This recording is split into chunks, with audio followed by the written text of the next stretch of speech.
دیکھتے رہیے میرا دریا خان، ہم سب کی پہچان۔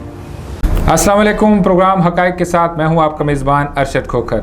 آج کا ہمارا موضوع ہے کرونا لاک ڈاؤن کے باعث کون کون سے کاروبار بند ہیں اور لوگوں کی زندگی پر اس کے کیا اثرات ہوئے ہیں، اور حکومت نے اب تک جو ہے لوگوں کو کیا ریلیف دیا ہے۔ آج کے اس پروگرام میں میرے ساتھ موجود ہیں سینئر صحافی سلیم اختر اوان صاحب۔ ان کے ساتھ بات کریں گے ہمارے اس شہر کے حوالے سے، اور ہمارے جو ارکان اسمبلی ہیں انہوں نے اب تک عوام کو ریلیف دینے کے حوالے سے کیا کچھ کیا ہے، اس پر بھی بات کریں گے۔ سلیم اختر اوان صاحب، آپ کو پروگرام میں ویلکم کہتا ہوں۔ جی بہت شکریہ ارشد بھائی۔ السلام علیکم ناظرین کو۔ جی سلیم بھائی، میں سٹارٹ کروں گا سب سے پہلے کرونا کے باعث لاک ڈاؤن ہوا، لاک ڈاؤن کے بعد کافی ٹائم گزر گیا ہے، کافی ماہ گزر گئے ہیں، تو بہت سے ایسے کاروبار ہیں جو بالکل اب تک بند ہیں، حکومت نے اب تک کھولا بھی نہیں ان کاروباروں کو، اور نہ ہی ابھی تک کو حکومت سوچ رہی ہے آنے والے کچھ ماہ میں کہ وہ کاروبار اوپن ہو سکتے ہیں۔ تو آپ ذرا بتائیے گا، ابھی پہلے تو ہم ڈسکس کر لیتے ہیں کون کون سے ایسے کاروبار ہیں جو اب تک بند ہیں۔ ارشد بھائی، میرا دکھ کہنے سے بڑھ کے بالکل کاروبار بند ہیں۔ جو شاپس آپ کو کھلی نظر آتی ہیں، جو کاروباری ادارے آپ کو کھلے نظر آتے ہیں، آپ کیا سمجھتے ہیں وہ کھلے ہیں؟ بھائی ان کا کاروبار ناٹ مور دین 25%، 25% سے چوتھا حصہ ان کا کاروبار نہیں رہ گیا۔ اب آپ دیکھیں، جب ٹرانسپورٹ بند ہو، بھلے کھلی ہے، ایک 72 سیٹ کی گاڑی ہے، اس میں 15 بندے لاہور جا رہے ہیں یا آ رہے ہیں، لاہور میں کیا کاروبار ہوگا؟ باہر سے آنے والے لوگ جو دریا خان میں آ رہے ہیں، وہ ایک 72 سیٹر گاڑی میں 15 بندے بیٹھ کے آ رہے ہیں، دریا خان میں کیا کاروبار ہوگا؟ دیکھو، دیہاتوں سے لوگ شہروں کو نہیں آ رہے ہیں کہ کاروبار نہیں ہے۔ سر، جو شاپس میں کہہ رہا ہوں جو کھلی ہیں، جو کاروبار کھلے، ان کے بھی کاروبار نہیں ہے۔ آپ کس کاروبار کی بات کر رہے ہیں؟ کورونا نے بہت افیکٹ کیا آپ کو۔ سلیم بھائی، جو اکثر ایسے لوگ ہیں جن کے پاس اپنی کچھ جمع پونجی موجود تھی، تو وہ پچھلے 3-4 ماہ سے وہ وہی یوز کر رہے ہیں، تو اب وہ جمع پونجی بھی ان کے پاس ختم ہو رہی ہے، تو جو سفید پوش لوگ ہیں وہ کیسے گزارا کریں گے؟ بالکل ارشد بھائی، کورونا اس کو ہم جھٹلا نہیں سکتے، پوری دنیا اس سے افیکٹ ہے، اور اسپیشلی سفید پوش لوگ، وہ تو ایسے سمجھیں کہ پہلے دن سے اس کی متاثرہ ہیں۔ لوگوں کے پاس جو تھوڑی بہت جمع پونجی تھی، جو انہوں نے اپنے کسی مشکل وقت کے لیے پسنداز کر رکھی تھی، اور یقیناً وہ مشکل وقت آیا، انہوں نے خود بھی قریب کوئی 15 دن مہینہ تو اس پہ گزارا کیا ہے۔ آپس میں بھی سفید پوش طبقے نے ایک دوسرے کو کنٹریبیوٹ کیا ہے، ایک دوسرے کو مدد کی ایک دوسرے کی۔ لیکن اب میں کہتا ہوں کہ جو سفید پوش طبقہ تھا، جسے آپ مڈل مین کہتے تھے، اس کے ساتھ ساتھ جو سہل زندگی گزار رہے تھے لوگ، یقین جانے وہ بھی متاثر ہو رہے ہیں۔ کاروبار زندگی ہے نا جی، آپ کا کام ایک سٹائل میں، ایک لائن میں چل رہا ہے، تو آپ اس سے کچھ کما رہے ہیں، آپ خود بھی کچھ کما رہے ہیں، آپ کے کاروبار سے کچھ لوگ اور بھی کما رہے ہیں۔ جب یہ سرے سے کاروبار ٹھپ ہو گئے۔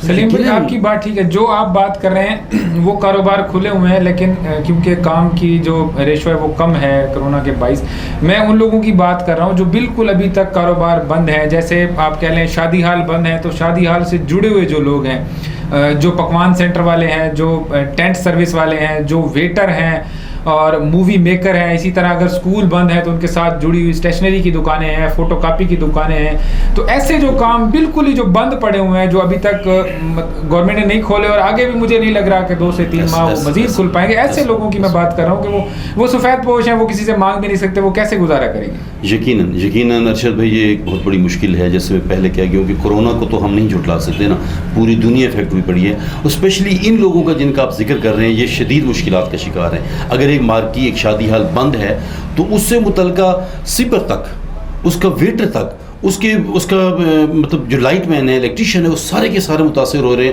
اور شدید مشکل کا شکار ہیں۔ وہ لوگ یقیناً یہی کام کر سکتے ہیں۔ بلکہ میں آپ کو بتاؤں، کئی لوگ تو اس دن میرے پاس ایک لکڑ منڈی کے تاجر آئے کھڑے تھے، وہ کہتے ہیں سلیم بھائی، وہ لوگ جنہوں نے ایسا کام نہیں کر کے دیکھا تھا، لکڑی بہت مشکل اور مشقت طلب کام ہوتا ہے، کہتے ہیں ہمارے پاس جو بھی آتا تھا ہم اسے کھپا لیتے تھے۔ اب پوزیشن یہ ہے کہ ایک مارکی کا لائٹ مین، ایک مارکی کا ویٹر، ایک مطلب ETC جتنے بھی کام کرنے والے ہیں، انہیں کام جب نہیں مل رہا، وہ بیچارے لکڑ منڈی میں بھی جا کے کام کر رہے ہیں، تو یقیناً ان کے لیے بہت بڑی مشکل ہے۔